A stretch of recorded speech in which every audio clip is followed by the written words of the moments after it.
Assalamualaikum warahmatullahi wabarakatuh. Perkenalkan, nama saya Zainal Abidin. Asal saya dari Kampung Pulau Nangka, Desa Sindang Jaya, Kecamatan Cabang Bungin, Kabupaten Bekasi. Dan untuk sekarang saya tinggal di Cikarang, di kecamatannya Cikarang Utara, daerahnya Kabupaten Bekasi. Saya anak kedua dari 3 bersaudara, dan saya kuliah di Institut Komputer Manajemen Informatika Rizkina, atau bisa disingkat dengan IKMI Rizkina. Sekilas tentang IKMI Rizkina. IKMI Rizkina adalah sebuah lembaga pendidikan yang terletak di pusat kota Cikarang, Blok A4 sampai A6. Letaknya sangat strategis, memudahkan kami khususnya para mahasiswa IKMI karena bisa diakses dengan kendaraan umum maupun kendaraan pribadi. Visi dan misi kampus kami, IKMI Rizkina mempunyai visi yaitu menjadi lembaga yang terdepan dalam bidang ICT pada tahun 2021.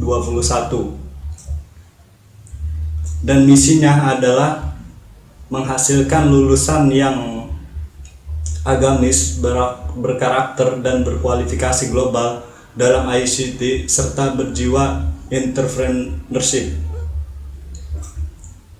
Untuk menunjang visi misi tersebut, IKMI Rizkina mengorganisir manajemennya dengan sistem yang terkomputerisasi seperti absen dengan menggunakan fingerprint, proses administrasi yang mudah dengan biaya terjangkau,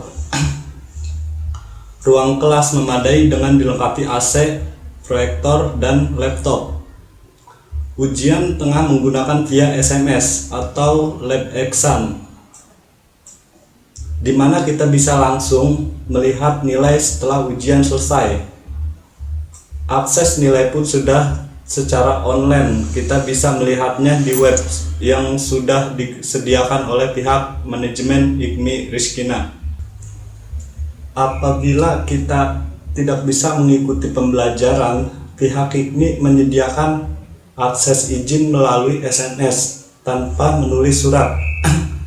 Free hotspot 24 jam untuk mempermudah mahasiswa dalam belajar maupun mencari materi untuk tugas dan sebagainya. Dalam menciptakan mahasiswa yang agamis, IKMI Rizkina mempunyai organisasi LDK, yaitu Lembaga Dakwah Kampus IKMI Rizkina. IKMI Rizkina sendiri adalah sebuah lembaga pertama di Bekasi yang bekerja sama dengan perusahaan raksasa dunia yaitu Microsoft dan Autodesk melalui sertifikat, sehingga lulusan IKMI mendapat ijazah D3 terakreditasi dan sertifikasi internasional dari Microsoft ataupun Autodesk. Untuk menghasilkan lulusan yang siap bersaing dalam globalisasi tenaga kerja ke depannya dengan kompetensi internasional. Kemudian untuk jam perkuliahan di IKMI Rizkina sangat memudahkan para pekerja. Manajemen IKMI Rizkina membagi waktu perkuliahan menjadi 2, yaitu reguler dan eksekutif. Untuk reguler perkuliahannya dari hari Senin sampai dengan hari Kamis. Kelas reguler dibagi menjadi 2, yaitu kelas pagi yang dimulai dari jam 8.30 sampai dengan jam 11.30. Untuk kelas malam yang dimulai dari jam 6.30 sampai dengan jam 9.30 malam. Misalkan mahasiswa yang bekerja di pagi hari sampai sore bisa masuk jam perkuliahan reguler malam, dan untuk mahasiswa yang bekerja di shift 2 yaitu biasa bisa masuk kerja jam 4 sore atau jam 5 sore sampai dengan larut malam, bisa masuk di jam perkuliahan reguler pagi. Kelas reguler pagi ataupun reguler malam sama saja karena durasi pembelajaran dosen dan mata kuliahnya sama. Efisien kan? Kemudian untuk jam perkuliahan eksekutif, perkuliahannya di hari Sabtu dan Minggu, yang dimulai dari jam 5 sore sampai dengan jam 10 malam. Bagi mahasiswa yang mungkin saat sibuknya bekerja di hari Senin sampai dengan hari Jumat, bisa kuliah di kelas eksekutif. Jadi tidak mengganggu jam kerja. Dan itu semua sekilas tentang kampus saya, yaitu kampus IKMI Rizkina Bekasi.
Di sini saya akan menjelaskan tentang demokrasi.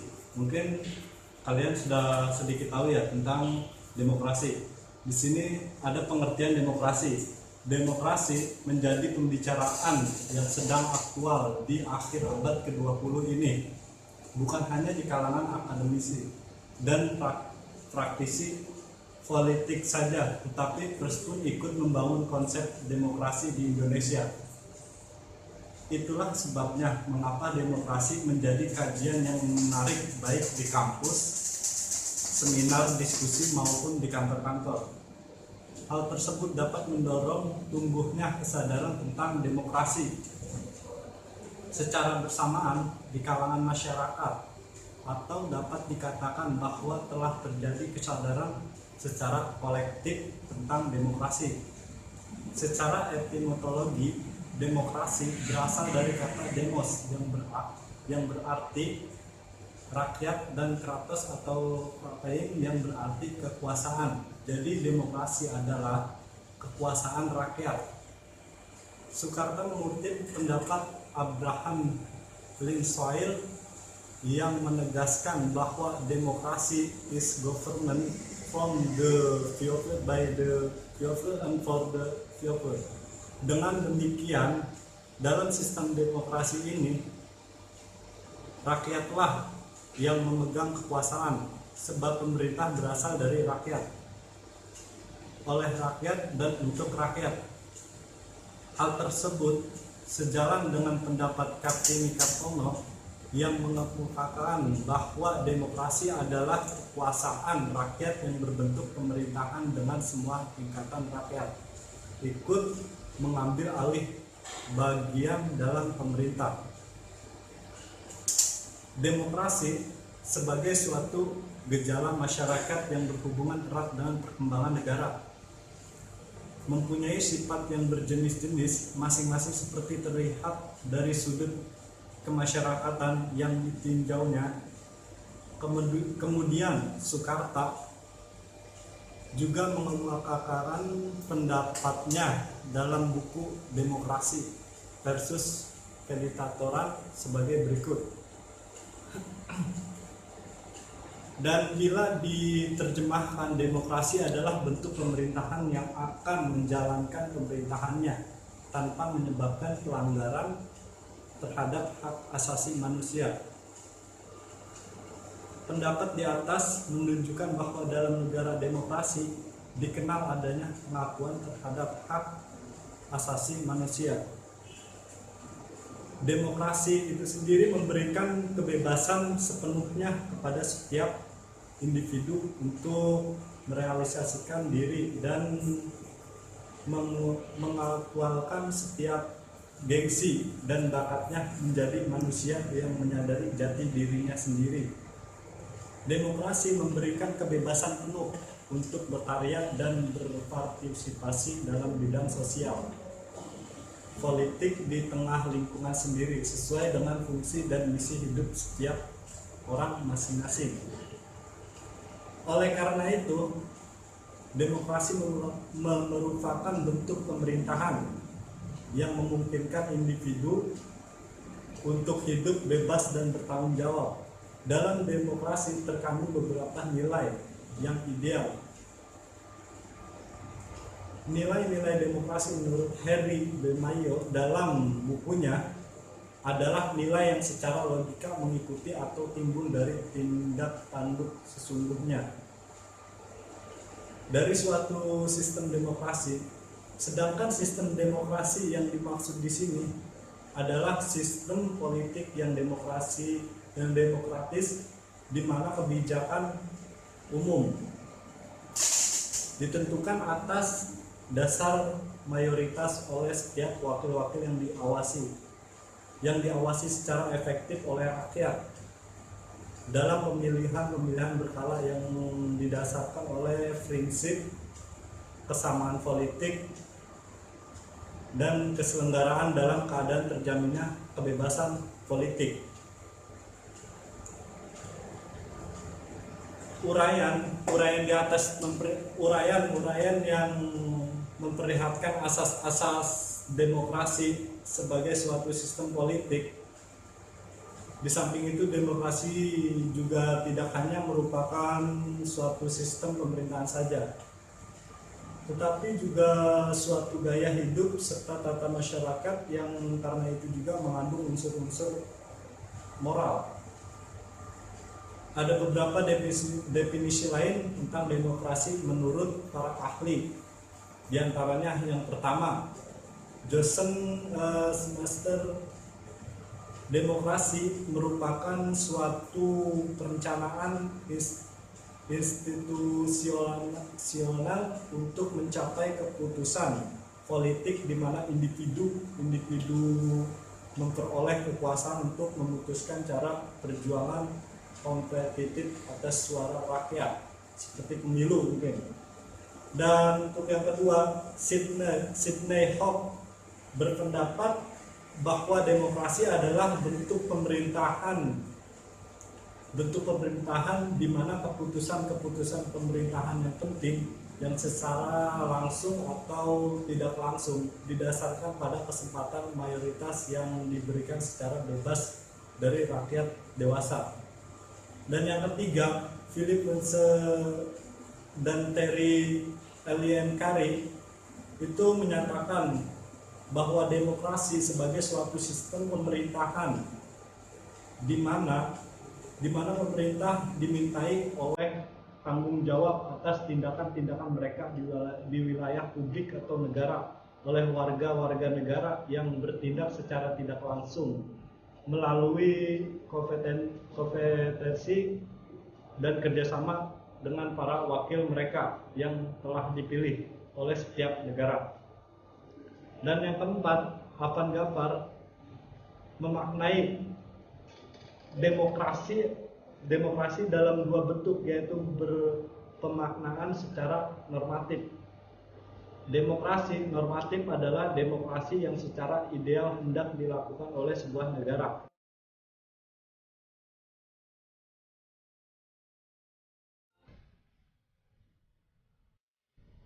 Pemilu di Indonesia sudah dilaksanakan sebanyak 11 kali. Yang pertama pada tahun 1955 dan terakhir pada tahun 2014. Pemilu di Indonesia dilaksanakan untuk memilih wakil-wakil rakyat dan wakil-wakil di pemerintahan. Wakil rakyat yang dimaksud adalah para anggota DPR tingkat nasional, DPRD tingkat provinsi, dan DPRD tingkat kabupaten. Selain itu, juga dilakukan untuk memilih presiden dan wakil presiden selama jabatan 5 tahun ke depan. Pemilu di Indonesia merupakan wujud amanat dari Pancasila, sila keempat yang merupakan sila kerakyatan yang dipimpin oleh sifat kebijaksanaan dalam permusyawaratan perwakilan. Demokrasi. Secara etimologi, demokrasi berasal dari bahasa Yunani, yaitu kata demos yang artinya rakyat dan kratos yang artinya pemerintah. Secara umum, demokrasi adalah pemerintahan dari rakyat, oleh rakyat, dan untuk rakyat. Dalam mengambil keputusan, sistem demokrasi menjunjung tinggi adanya musyawarah mufakat. Jika musyawarah tidak mencapai kata mufakat, maka langkah yang ditempuh selanjutnya adalah lobby dan voting.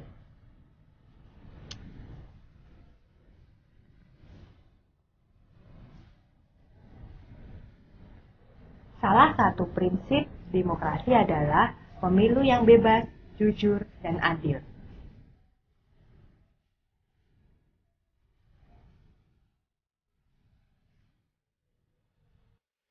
Sudahkah pemilu di Indonesia sesuai dengan prinsip demokrasi?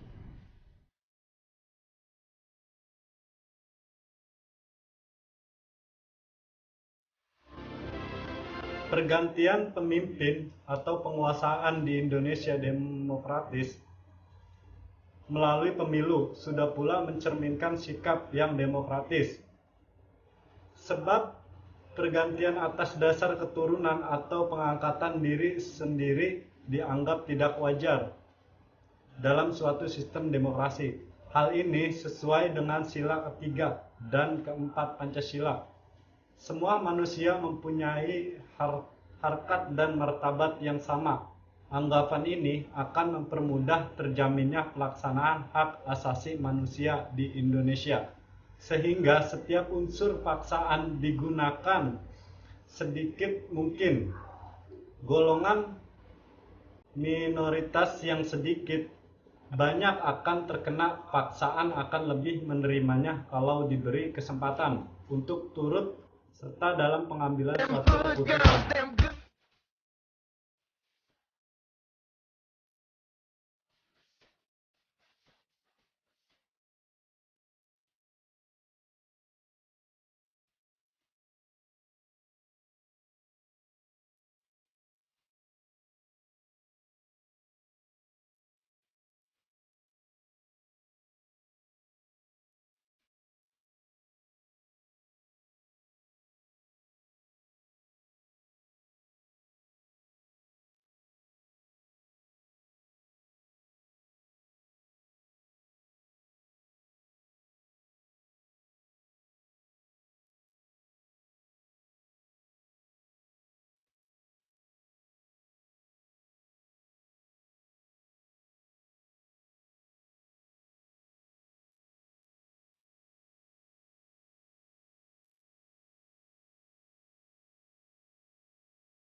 Dengan begitu mereka terdorong untuk memberikan dukungan dan turut bertanggung jawab.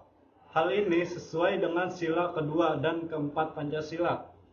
Mengakui dan menganggap wajar adanya keanekaragaman dalam masyarakat yang terlihat pada keanekaragaman pendapat, kepentingan dan tingkah laku merupakan ciri masyarakat demokratis.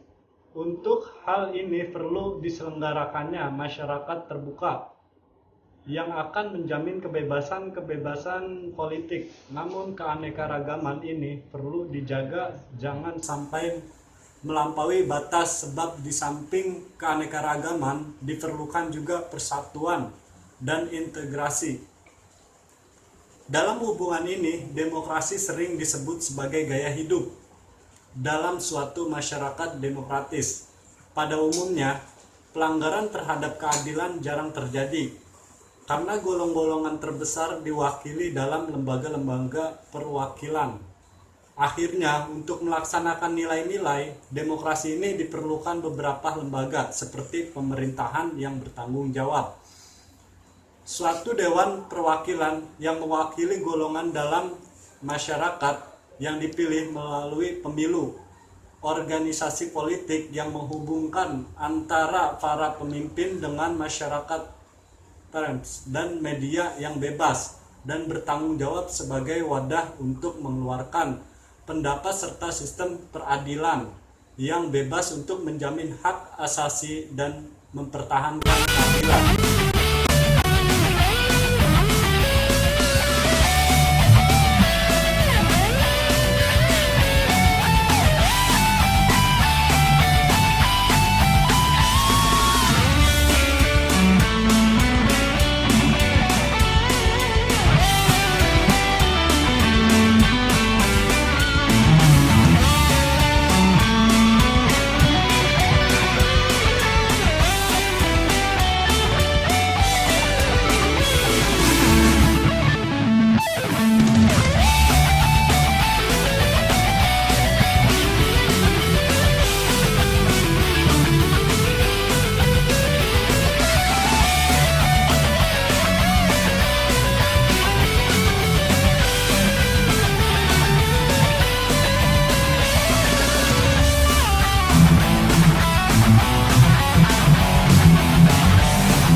Pelaksanaan demokrasi di Indonesia dalam sejarah negara Republik Indonesia yang telah lebih dari setengah abad, perkembangan demokrasi telah mengalami pasang surut. Masalah pokok yang dihadapi oleh bangsa Indonesia ialah bagaimana meningkatkan kehidupan ekonomi dan membangun kehidupan sosial dan politik yang demokrasi dalam masyarakat yang beraneka ragam pola adat budayanya. Masalah ini berkisar pada penyusunan suatu sistem politik dengan kepemimpinan cukup kuat untuk melaksanakan pembangunan ekonomi serta karakter dan nation building.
rakyat sekaligus menghindarkan timbulnya diktator atau perorangan partai ataupun militer. Perkembangan demokrasi di Indonesia dapat dibagi dalam 4 periode. Untuk periode pertama 1945 sampai 1959, masa demokrasi parlementer yang menonjolkan peranan parlemen serta partai-partai. Pada masa ini, kelemahan demokrasi parlementer memberi peluang untuk dominasi partai-partai politik dan DPR. Akibatnya persatuan digalang selama perjuangan melawan musuh bersama menjadi kendor dan tidak dapat dibina menjadi kekuatan konstruktif sesuai kemerdekaan. Dan untuk periode yang kedua 1959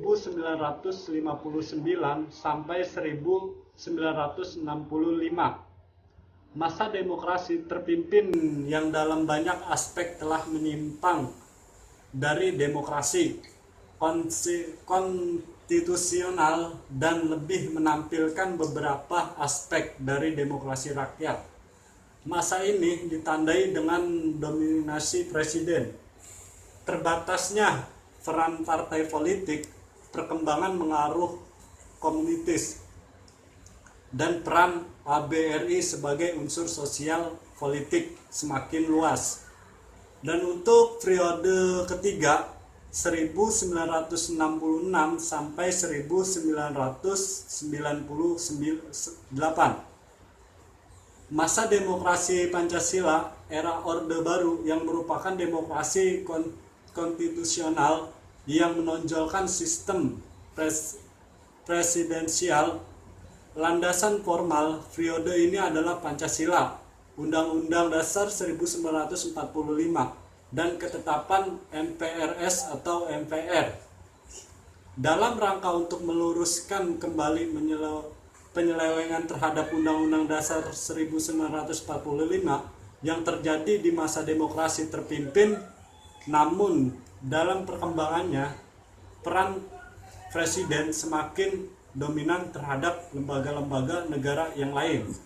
Dan untuk periode yang keempat 1999 sampai sekarang atau saat ini, masa demokrasi Pancasila era reformasi dengan berakar pada kekuatan multi-partai yang berusaha mengembalikan perimbangan kekuatan antar lembaga negara, antar eksekutif,